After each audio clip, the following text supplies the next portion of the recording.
Itong mga itong mga diskaya ay tila mo nagagamit ng mga komunista. Oo, kasi 'di ba, katulad nga sinabi ko sa inyo, yung mga paring bulaan nandoon sa Krami, yung ibang mga kasapakat nila nandoon naman sa Pasig. At ito yung kanilang ginagawa. Ito ang kanilang ginagawa, mga bossing. Nagpunta sila kasi nangyari ito sa Indonesia yata na yung mga tao niransak yung bahay nung isang opisyal o isang kurakot na someone, tapos pinagkukuha. Mukhang nakahanap ng dahilan, ng rason etong mga putang inang mga makakaliwa na ito. At mukhang gusto nilang gawin sa mga diskaya ito. Sabi ko nga, sana nakapasok yung mga yan. Tapos dito pa naman, kapag ka pumasok ka sa hindi mo pag-aari, pwede kang barilin. Para nagkaintindihan so ako kasi, dito sa mga diskaya na to, ganyan ako Kasi feeling ko talaga, etong mga diskaya na to, nagagamit sila sa bilang isang diversion. Diversion, bakit? Pucha, kanina pinag-uusapan natin kung gaano ka-traidor etong mga Marcos. Balikan natin yun. Ginamit nila yung mga Duterte para maging presidente. Nung naging presidente, pinatrabaho si Inday. Pinalibing yung tatay nila, yung tatay ng mga Duterte pinadala sa kulungan. Pangalawang pagta-traidor nila, ito naman si Torre. Nandoon yung mga pari ngayon, nagagalit sila sa Krami dahil pinalitan si Torre. Bobo rin talaga kasi itong mga pari na to, dapat sumugod dyan sa Malacanang. Bakit? Kasi nandoon yung nagtanggal kay Torre. Sino ba nagtanggal kay Torre? Si Presidente Marcos. Hindi ba kasi appointee niya yan Siya lang ang pwedeng magtanggal dyan. So tinanggal niya gamit yung pagbubulong neto ni Rimulya. So you're barking at the wrong tree. Bakit doon kayo nagpo-protesta? Kayong mga paring tanga sa Krami. Ba't hindi kayo magpunta ng Malacanang? Doon kayo magprotesta kay Bongbong. So alam mo talaga na merong niluluto itong mga punyemas na ito. Merong mga ginagawang kabulastugan ng mga ito para makalimutan natin yung totoong issue ng bayan na involved talaga si Marcos diyan sa mga pagnanakaw na yan. Sino pang kita mo? Ginamit niya si Torre sa mga masasamang balak nila. Ginamit niya para ilubog si Pastor Kibuloy. Tapos ginamit din niya si Torre para idala sa ibang bansa si Duterte dahil baklayan si Bongbong Walang bayag yan. Hindi niya kayang gawin on his own yung kademonyohan niya. Kaya gumamit siya ng mga tao na tatanga-tanga at ginawa yung mga kademonyohan para sa kanya. Ano na nangyari?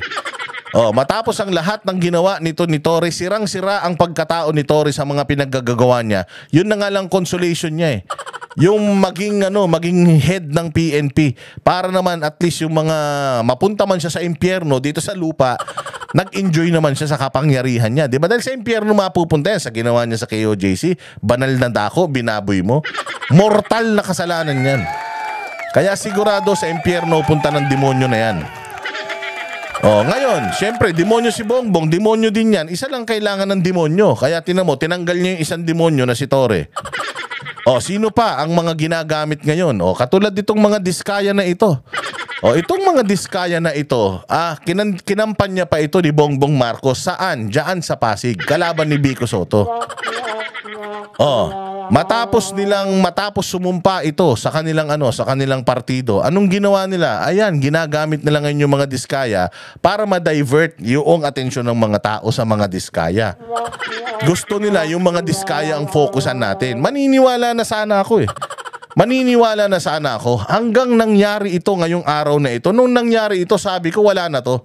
Nung nangyari ito na nagpunta dyan yung mga aktivista at nanggulo sa property nila, sabi ko ay wala na to.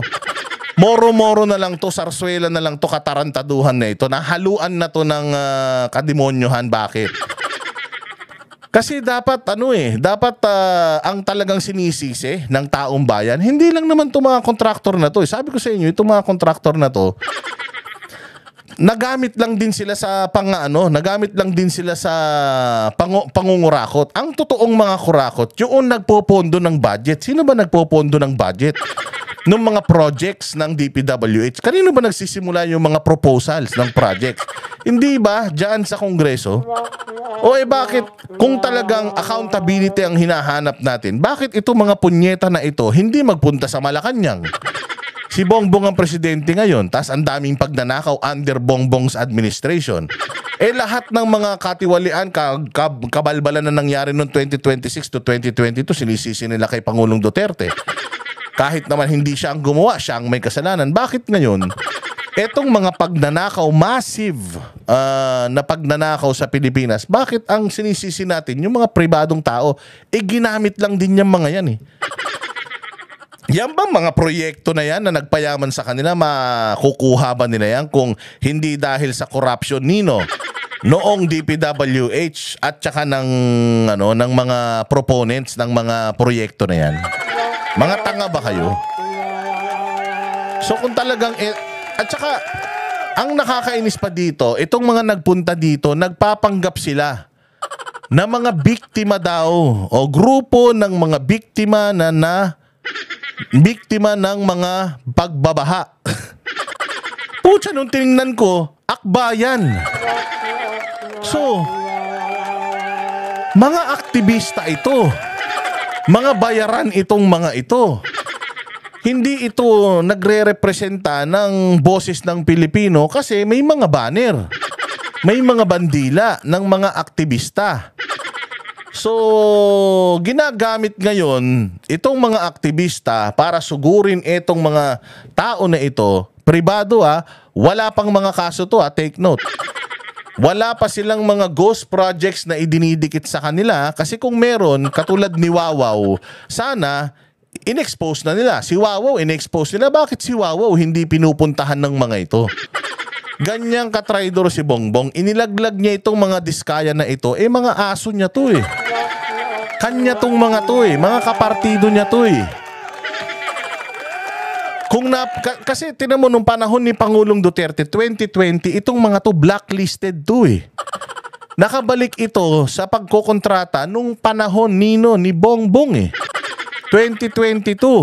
So ibig sabihin napaboran itong mga ito. Binuhay ang lisensya ng mga ito noong panahon ni Bongbong. Tapos, inilaglag niya ngayon. Ginagamit niya ngayon ito nila para mag-focus ang tao dito. Sinisingil natin yung mga diskaya. Anong nangyari? Sa pag-focus natin sa mga diskaya, meron bang lumulutang na pangalan ni Romualdez? Lumulutang yung pangalan ni Zaldico pero yung pangalan ni Romualdez lumulutang. Alam niyo kung bakit hindi lumulutang? Alam nyo, itong mga realista na yan, tingnan nyo, sinong pumupondo dyan? Inilalabas na sa mga balita Ito lang yung dating yaman nila, naging 101,000% yung yaman nila. Bakit hindi nagagalit itong mga realista sa kanila? Bakit wala kang nakikita na nagrarally at minumura si Romualdez? Bakit? Magtataka ka. Hindi ba? Kaya ngayon, umuugong yung bali-balita na may pumalit na kay Joma Sison. May pumalit na kay Joma Sison. Kasi may nagtanong sa akin nga noong nakaraan patay na si Joma Sison. Sino na ngayon? Ang leader noong mga kaliwa. Sabi ko, bahala na kayong humusga kung sino. Kita ninyo, hindi ba? Ito ba mga realista na to? Nakikita mo? Na inaano yung pangalan ni Speaker. Alam naman natin na si Speaker ang nagbabudget Nagbabudget sa lahat ng mga proyekto sa bansa natin Siya at saka yung appropriations sila ang naglalagay ng mga insertions. Bakit hindi yun ang sisihin natin? Panoorin natin tong balita na to. Masyado mahaba yung sermon ko, Ganyan talaga. Masarap magkaroon ng gantong vlogger yung madaldal. Sige, pasok. Kinalampag ng mga rallyista ang gate sa compound ng mga diskaya sa Pasig City. Pero parang sumobra naman daw ang protesta ayon sa mga pulis. Live mula sa Pasig City, nasa frontline. OA naman kasi. Puntang ina, saan ka makakita? May mga dalang spray paint. So may nag-organize sa mga ito. Hindi ito parang mga halimbawa, mga taga-Tumana.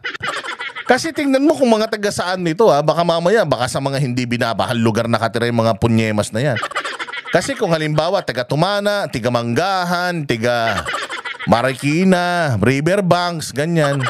Na talagang naapektuhan ng ng pagbabaha, mga tiga Malolos, mga tiga Marilao na laging binabaha. Buti sana kung sila yung nagpunta diyan. Hindi nakita mo may bandila ng akbayan, may mga spray paint, may mga cutouts na ini-spray na ganun. Tapon-tapon ng mga putik. Alam niyo kung sinong gumagawa? Saan kumuha ng putik mga yan? Wala naman lupa dyan sa Pasig. Pasig yan Konkretong jungle na yan. Wala nang lupa dyan. Saan galing yun? May nag-organize niyan. Merong gumastos para pambili ng spray paint, ng mga cutouts, ng mga placard. Tapos yung mga putik na ihahagis nila. Di ba ganyan sila kapag sa US Embassy? Tinatapunan nila ng pintura yung gate ng US Embassy. Di ba? Ganyan din sila. Ini-spray-sprayan nila. Sabi ko sa inyo, pinasok na tayo ng mga komunista talaga Nawalan ako ng gana dito. Ang sarap sanang sisihin nitong mga diskaya Pero nung nakita ko na may mga aktivista na, ay sabi ko iba na to. Nung minobilize na yung mga makakaliwa para puntahan itong bahay na to, ay sabi ko wala na to. Ginagamit na lang talaga itong mga diskaya, lumalabas na parang fall guy na lang sila.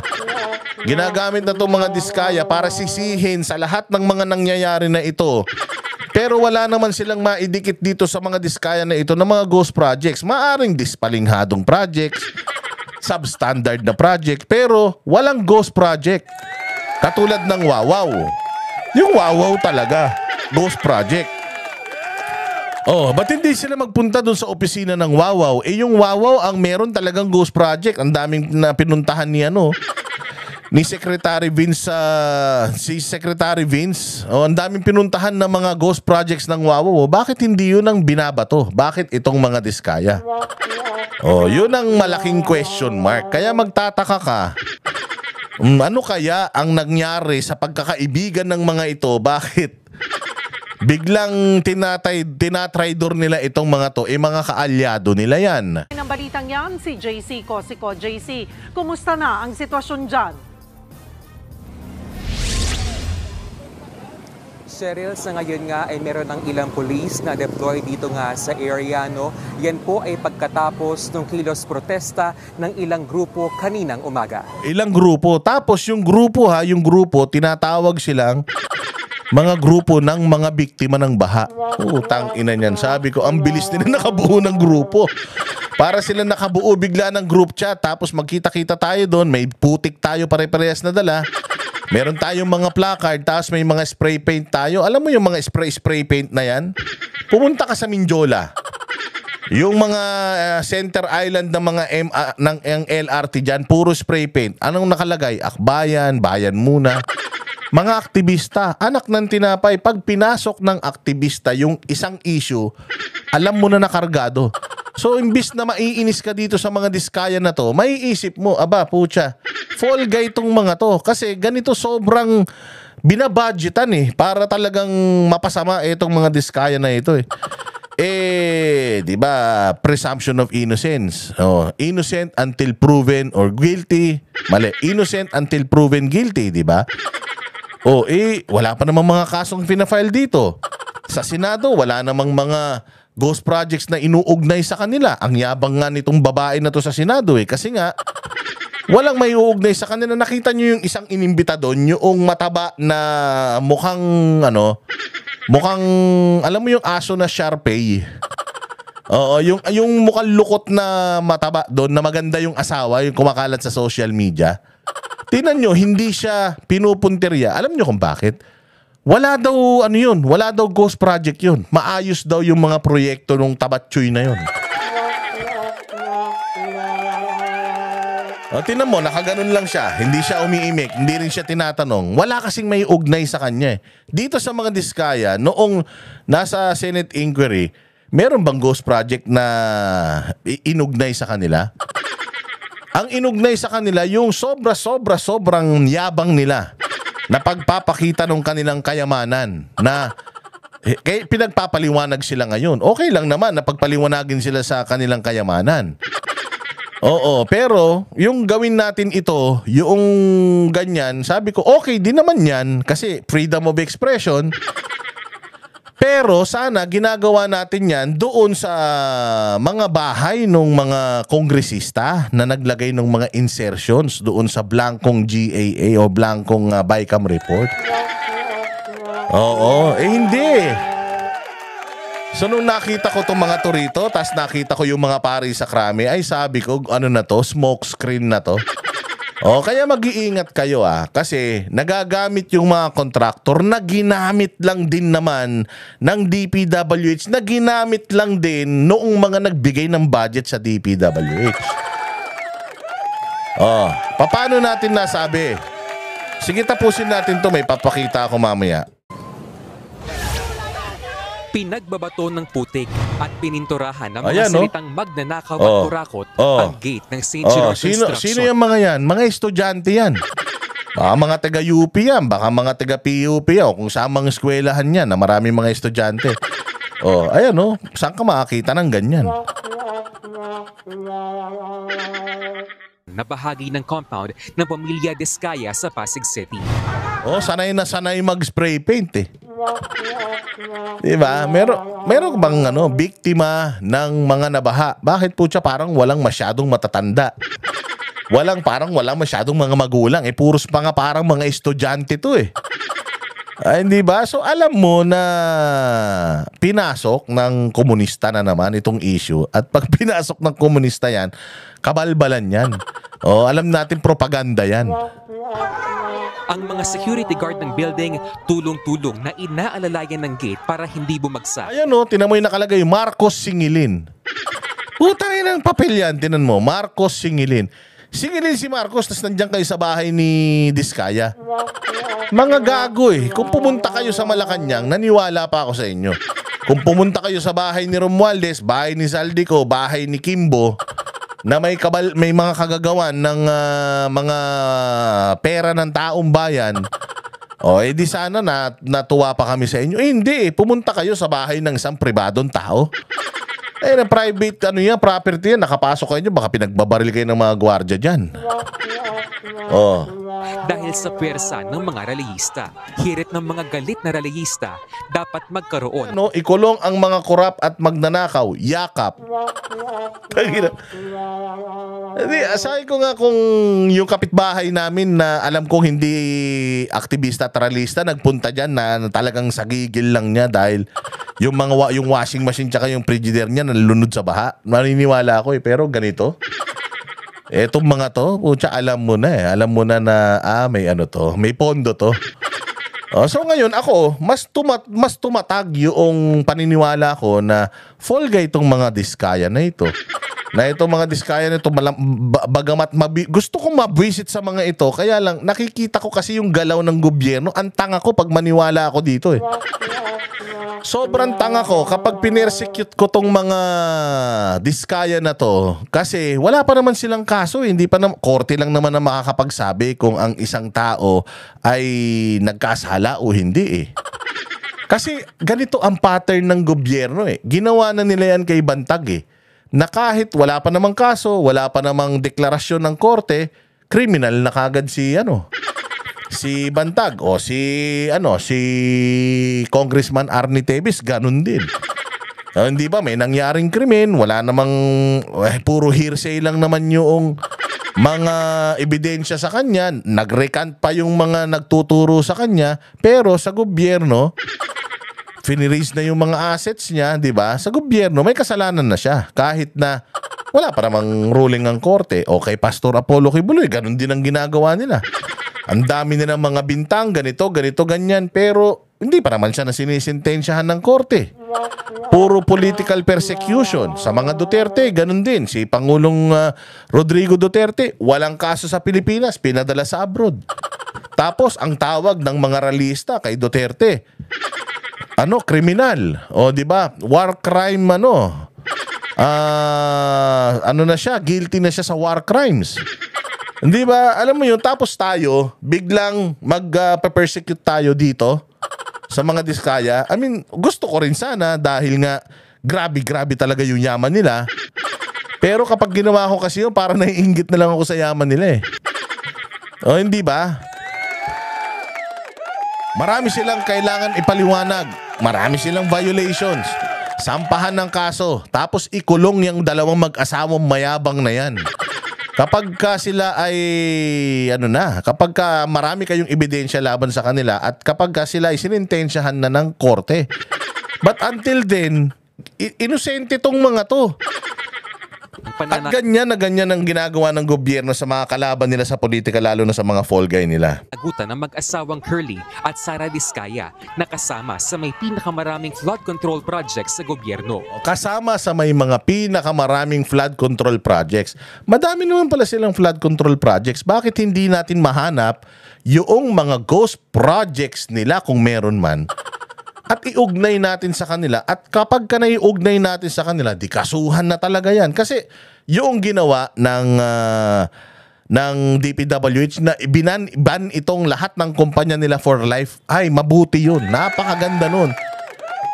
Napakaganda nun. Until hindi nila nalilinis yung pangalan nila mula dito sa pagkakasadlak na ito or pagkakaugnay sa mga corruption na ito, wag bigyan ng lisensya yan. O hindi ba? Tama lang yan. O pero yung ganitong style, may media, may mga bandila, nagpapanggap na mga sektor ng lipunan pero mga makakaliwa naman, ano na to? Propaganda na to pagka ganito. Talagang ano na to? Dinadivert na nila dito sa mga Diskaya yung issue na parang Diskaya na ang may kasalanan ng lahat ng corruption sa Pilipinas. Well, in fact, presidente ang pumipirma ng budget natin. At yung mga Diskaya, napupunta lang yung mga proyekto dyan. At yung mga proyekto na yan, galing mismo saan? Sa mga representante ng mga distrito nyo. Kung nasaan yung mga proyekto na yan, doon tayo mag-focus. Saan ba nagsimula yung corruption? Hindi ba? Siyempre doon sa nagplano nung proyekto. Kasi ako nagplano ng proyekto. Dapat titingnan ko kung yung proyekto na ipinropose ko nagawa ng maayos. Bakit? Kasi kapag groundbreaking, nakapaskil yung pangalan niya dyan. Ako si Congressman, ito ang proyekto ko. Lahat ng mga waiting shed na makita nyo, akin yan. Proyekto ko yan. Nandiyan dyan yung mukha ko. Dahil yan yung proyekto mo, legasiya mo yan, i-assure mo na maayos yung trabaho dyan. Bakit hindi mo na binabalikan? Ikaw ang nagpondo, ikaw ang nagplano, saan ilalagay, tapos hindi mo na pakikialaman? Hindi pipwede yun. Oo, nagsimula yan doon sa proponent. Yun na nga yung sinasabi ni Toby Chanco eh. Sino ba yung proponent? Yun ang dapat na sinisisi natin. Habang tayo ay nilulubog sa baha at putek, sila lumulubog naman sila sa pera na ninakaw nila sa mamamayan. Ninakaw sa mamamayan? Anong prueba mo ninakaw nila sa mamamayan? Ang hilig kasi nitong mga makakaliwa na to, kasi sabi, Boss Dada naman kriminal yung pinagtatanggol mo. Hindi pa yan kriminal. Kung hindi yung mga aktivista ang nagpunta nga dyan, limbawa yung mga taga-Pasig Manggahan nagpunta dyan, ayan, naiintindihan ko kasi constituents nila. Dahil tumakbong mayor yan, natalo lang. Pero itong mga to, mga estudyanteng mga payatot na panay ang mga rally, anti-Duterte, tapos biglang pumupunta-punta sa ganyan, na parang silang representante ng taong bayan, hindi ako papayag. Dahil hindi ako papayag na i-represent ako ng unggoy na yan. Alaula yung ugali ng mga magnanakaw at dapat silang managot. Meron bang ordinaryong tao ganyan magsalita? Nanlilisik yung mata. Puta, aktivista. Ayan bayan muna. Ang laki kurakot managot. Bayan muna. Ay naman, niniwala tayo sa bayan muna. For the longest time, walang walang ginusto yan. Naging tahimik lang yung bayan muna, panahon ni Bongbong. Ngayon, wala na si Joma Sison. Sino ngayon ang leader ng mga komunista? Kayo na ang bahalang humula. Pupuntahan din daw nila ang mga opisina ng gobyerno at iba pang kontraktor na sangkot sa umano'y maanumalyang flood control projects. Para naman sa Pasig Police. Ganyan sigaw? Makibaka. Putangin lang yan. Puro bata Oh, iilan lang yung mga matatanda, oh. Puros mga estudyante, may mga backpack, oh. Bagulat kayo, baka yung isa dyan, anak nyo pa eh. Oh, hindi ba? Ikulong ang mga diskaya at politikong korap. Oh, bakit hindi nyo mapangalanan yung politikong korap? Bakit yung mga diskaya kaya nyong pangalanan dyan, pero yung politikong korap, wala? O bakit? Tapos makikita mo dito, may pangalan ni Marcos. Bakit si Marcos may pangalan? Bakit si Romualdez wala?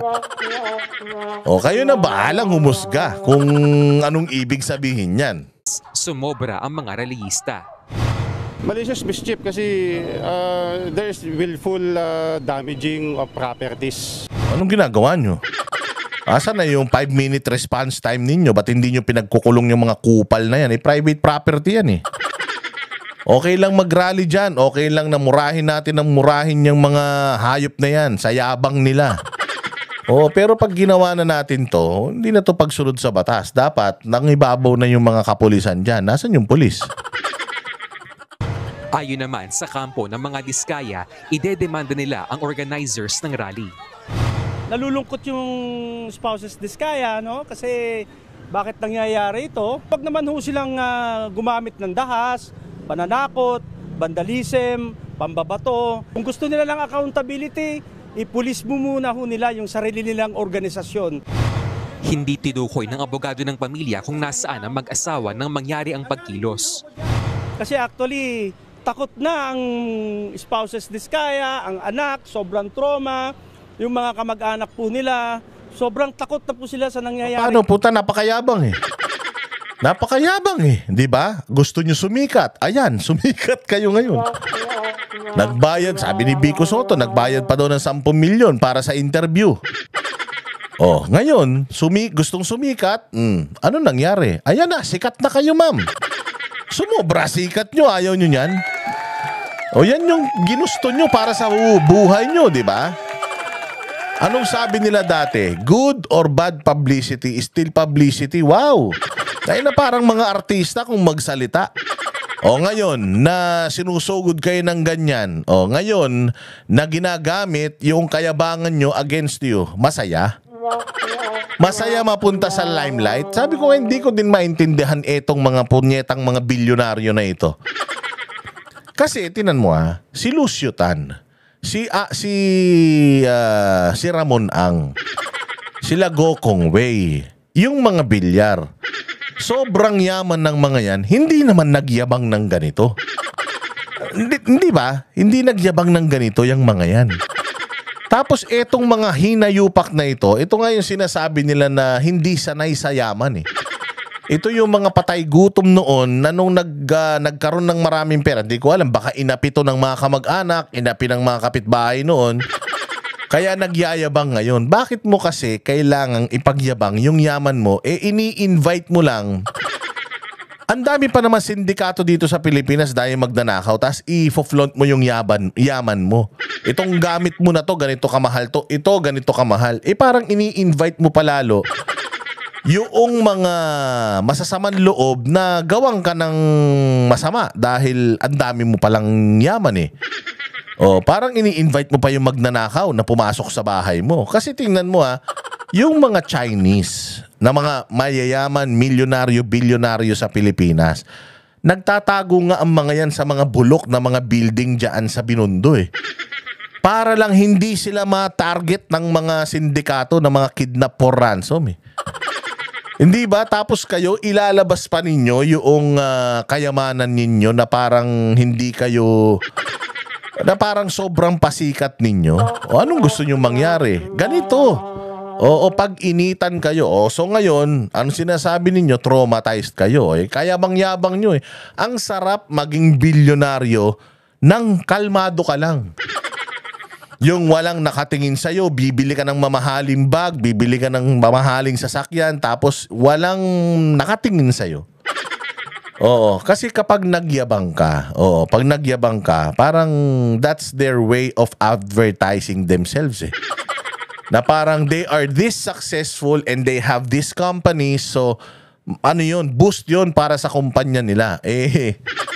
Yun lang, dumikit kayo sa mga traidor. Nakipagkaibigan kayo sa mga traidor na mga Marcos. Ano nangyari sa inyo? Pinagtanggol ba kayo ng mga kapartido nyo? Walay. Paano na yan? Ngayon, Nag-deploy na ng mga pulis sa paligid ng compound. Si Pasig Mayor Vico Soto, bagamat naiintindihan daw ang galit at dismaya ng publiko, huwag daw sanang gumawa ng mga hakbang na pwedeng magresulta sa karahasan. Ikaw naman, Vico, dapat talaga nauna kang pumigil dyan eh. Oo, kasi syudad mo yan eh. What will that make you look like? Mukha kang mahinang mayor kapag gaganyan. Di pwede yan. Kahit kalaban mo yan, dapat pagtanggol mo yung syudad mo. Kasi taga-syudad mo pa rin yan eh. Sa ngayon, 28 sasakyan na ng pamilya Diskaya ang nasa kustodiya ng Bureau of Customs. 12 ang nasa search warrant habang isinorender naman ang 16 na iba pa. Yan, tama yan. Para matanggal ang yabang ng mga buwisit na yan. Kunin nyo lahat. Pati yung mga mamahalin nilang pongsoy. Kunin ninyo. Sige, kung hindi nila maipaliwanag yung yaman nila, i-freeze nyo yung assets. Ayos yan. Ayos yan. Pero kung hindi sila nagnakaw, for example, hindi naman sila nag-ghost project, substandard. Oo, pero hindi naman ghost project. Wag natin isisi sa kanila yung pagnanakaw ng mga politiko kasi nakakatakas na yung iba. Yung iba nasa abroad na. Biglang nagkakasakit. Sisilipin ng customs kung nagbayad ng tamang Ubusin. buwis ang mga Diskaya. Ayan, kunin natin lahat yan. Di ba? Paano ba? Paano ba naman mga bossing? Paano hindi ka kaiinisan ng tao? Ang mga ano pa naman, ang mga yung tawag din mga Pilipino pa naman. Ano pa naman yan? Gigil na gigil pa naman yan doon sa mga mayayabang. Gigil na gigil yan doon sa mga yung mga mayayaman kasi ano yan eh, yung crab mentality. Normal yan eh sa mga Pilipino eh, yung mainggit sa kapwa-tao tapos hilaing ka pababa. Usong-uso yan sa Pilipinas. Kami ang boses ng masa, hindi natatakot. Katotohanan lang, di kami nalulunod. Walang bahid ng sismis, lahat ay totoo. Kahit sino ka pa, pag mali ka babanatan ka. Walang pinipili kulay, wala kaming kinikilingan. Basta para sa bayan, kami lalaban. Pag tama palakpakan, pag mali banatan. Di matitinag, di matatakot, para sa bayan tuloy ang sigaw. Sa harap ng kamera, walang halong takot. Mga baluktot, lahat kayo'y tutumba.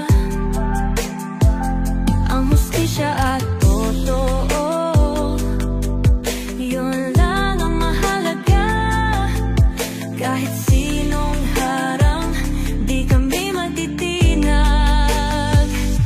Walang pinipiling kulay, wala kaming kinikilingan. Basta para sa bayan, kami lalaban. Pag tama palakpakan, pag mali banatan. Di matitinag, di matatakot, para sa bayan tuloy ang sigaw. Kung nasa tama ka, ikaw ay aming kasama. Pero pag mali ka, handa ka na bang mabasag? Banateros kami, walang inuunan. Dahil bayan muna, bago ang sarili.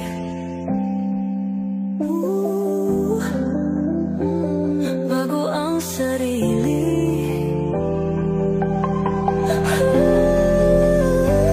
Pag tama palakpakan, pag mali banatan.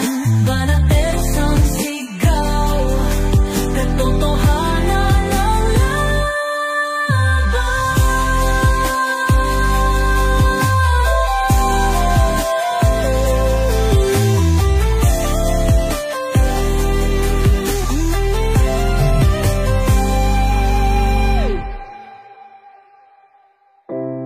Sa harap